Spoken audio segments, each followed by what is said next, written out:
రాకాలోకంకి స్వాగతం. ఈ కంటెంట్ మీకు నచ్చినట్టయితే లైక్ చేయండి, మీ బంధుమిత్రులకి షేర్ చేయండి.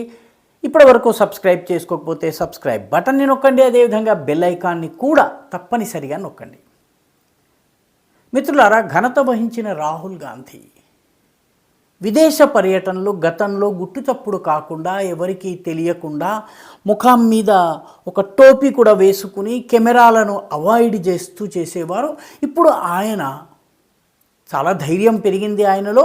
విదేశ పర్యటనలు ముందస్తుగా ప్రకటించి చేస్తున్నారు. ప్రకటించడం మాత్రమే కాదు, ఈ సందర్భంగా ఆయన అక్కడికి వెళ్ళిన తర్వాత చేస్తున్నటువంటి కార్యక్రమాల క్లిప్స్ కూడా సోషల్ మీడియాలో వదిలేస్తున్నారు. తాజాగా ఆయన 4 రోజుల పర్యటనకు యునైటెడ్ స్టేట్స్ ఆఫ్ అమెరికాకి వెళ్ళారు. మోదీ అమెరికాకు వెళ్ళడానికి 4 రోజుల ముందు ఈయన అమెరికాకు వెళ్ళారు. ప్రభుత్వాన్ని విమర్శించదలుచుకున్నా, లేకపోతే నిజానికి ప్రభుత్వం పట్ల విమర్శ కానీ, లేకపోతే ఏదైనా అభ్యంతరం కానీ ఉంటే దేశం లోపల జరగాలి. ఎందుకంటే బయటకు వెళ్ళిన తర్వాత 100 మంది కౌరవులు 5 పాండవులు కాదు, మనము 105 మంది అని ధర్మరాజు చెప్పినటువంటి నీతి సూత్రమే అందరూ నేతలకు, రాజకీయ నాయకులకు అందరికీ వర్తిస్తుంది. అది రాహుల్ గాంధీకి కూడా వర్తించాలి. కానీ రాహుల్ గాంధీ దీనిని అంగీకరించే వ్యక్తి కాదు. ఈయన బయటకు వెళ్ళిన తర్వాత కేంద్ర ప్రభుత్వాన్ని విమర్శించటమే లక్ష్యంగా పెట్టుకున్నారు. కేంద్ర ప్రభుత్వాన్ని విమర్శిస్తే సరిపోదు, ఆయన భారతదేశాన్నే విమర్శించడానికి పూనుకున్నారు. తమాషా ఏంటంటే, ఆయన తన అమెరికా పర్యటనలో కొందరు కాంగ్రెస్మెన్తో కలిసి బ్రాడ్లీ జేమ్స్ షెర్మన్ అనేటటువంటి కాంగ్రెస్మెన్ ఏర్పాటు చేసినటువంటి ఒక చిన్న సమావేశంలో పాల్గొన్నారు. ఈ సమావేశంలో కొందరు అమెరికాకి చెందినటువంటి రాజకీయ నాయకులు పాల్గొన్నారు. ఈ పాల్గొన్న రాజకీయ నాయకుల్లో రో ఖన్నా, అదేవిధంగా రాధాకృష్ణమూర్తి, బార్బరాలి, వీళ్ళందరూ they are known for their anti India stands. భారత వ్యతిరేక దృక్పథానికి చాలా మొదటి నుంచి కూడాను పేరెన్నికగన్నటువంటి వాళ్ళు. వీళ్ళందరితో పాటు మరొక మహిళ ఉంది, ఆమె పేరు ఇల్హాన్ ఒమర్. ఇల్హాన్ ఒమర్ది చాలా ఘనమైనటువంటి చరిత్ర. సొమాలియాకు చెందినటువంటి శరణార్థిగా అమెరికాలో ప్రవేశించి, అమెరికాలో వెళ్ళిన తర్వాత అమెరికన్ రాజకీయాల్లో ప్రవేశించిన తరువాత ఈవిడ 2022లో పాకిస్తాన్లో పర్యటించినప్పుడు ఆక్రమిత జమ్మూ కాశ్మీర్లో పర్యటించింది. ఆక్రమిత జమ్మూ కాశ్మీర్లో పర్యటించడం అంటే భారతదేశపు సార్వభౌమత్వాన్ని ఈమె సవాలు చేసినట్టు.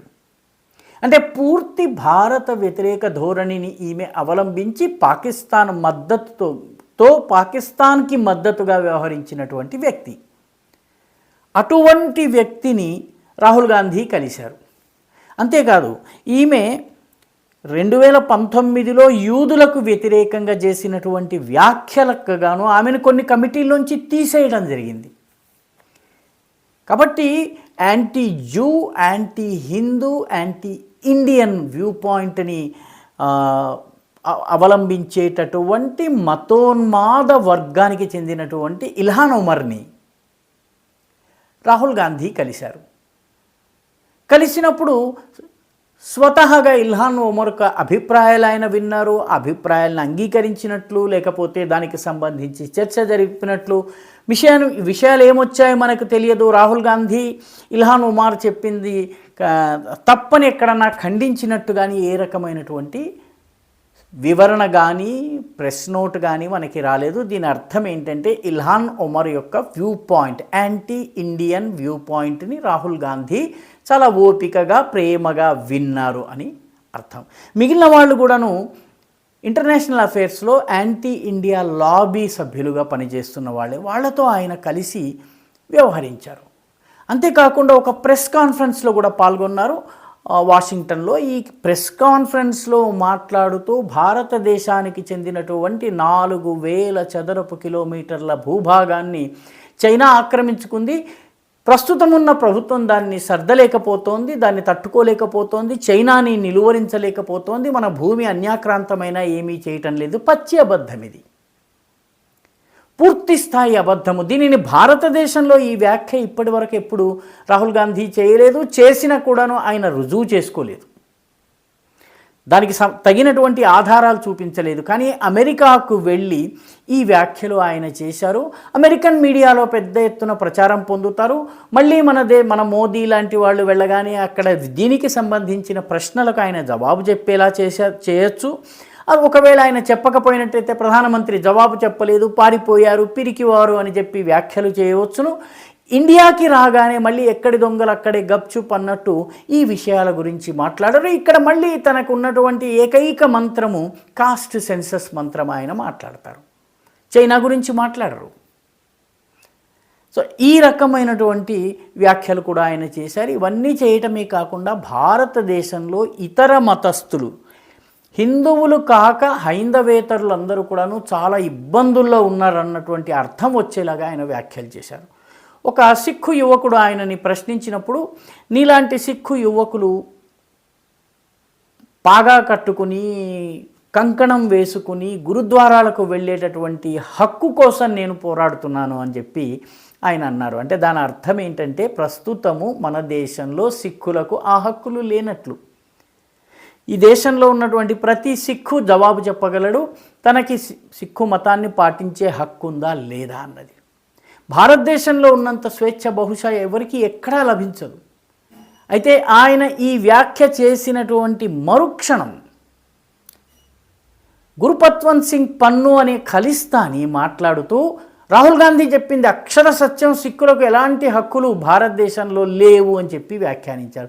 భారతదేశానికే రానటువంటి గురుపత్వంత్ సింగ్ పిల్లికి ఎలక సాక్ష్యం చెప్పినట్టుగా చెప్పడం ద్వారా కేవలము భారతదేశపు ప్రతిష్టను అంతర్జాతీయ వేదిక మీద ఈడ్చడానికి, దానిని సర్వనాశనం చేయడానికి, ఈ దేశపు ఇమేజ్ని దెబ్బతీయడానికి రాహుల్ గాంధీ ప్రయత్నిస్తున్నారు. గతంలో చేశారు, ఇప్పుడు దాన్ని మరింత ఉధృతంగా చేసేటటువంటి ధోరణి మనకి కనిపిస్తోంది. రాహుల్ గాంధీ ఈ రకమైనటువంటి వ్యాఖ్యలు చేయటం వల్ల 2029లో అధికారం వస్తుందో రాదో తెలియదు, కానీ భారతదేశపు ప్రపంచంలో ఒక అగ్రగామి దేశంగా నిలవాలన్నటువంటి భారతదేశపు ఇమేజ్ని మాత్రము ఆయన ఖచ్చితంగా దెబ్బతీస్తున్నారు. ఈ ఖచ్చితంగా చైనా అనుకూలమైనటువంటి విదేశ జార్జ్ సొరోస్ వంటి శక్తులకు అనుకూలమైనటువంటి వ్యాఖ్యలు చేయటం ద్వారా ఆయన యాంటీ ఇండియా ధోరణిని చాలా స్పష్టంగా బయట పెట్టుకుంటున్నారు. దీనివల్ల దేశానికి తీరని నష్టం జరగడం ఖాయం. ఈ వీడియో మీకు నచ్చినట్టయితే లైక్ చేయండి, షేర్ చేయండి, ఈ ఛానల్కు సబ్స్క్రైబ్ చేయండి. మీ అభిప్రాయాన్ని కమెంట్ల రూపంలో తప్పనిసరిగా పంపించండి.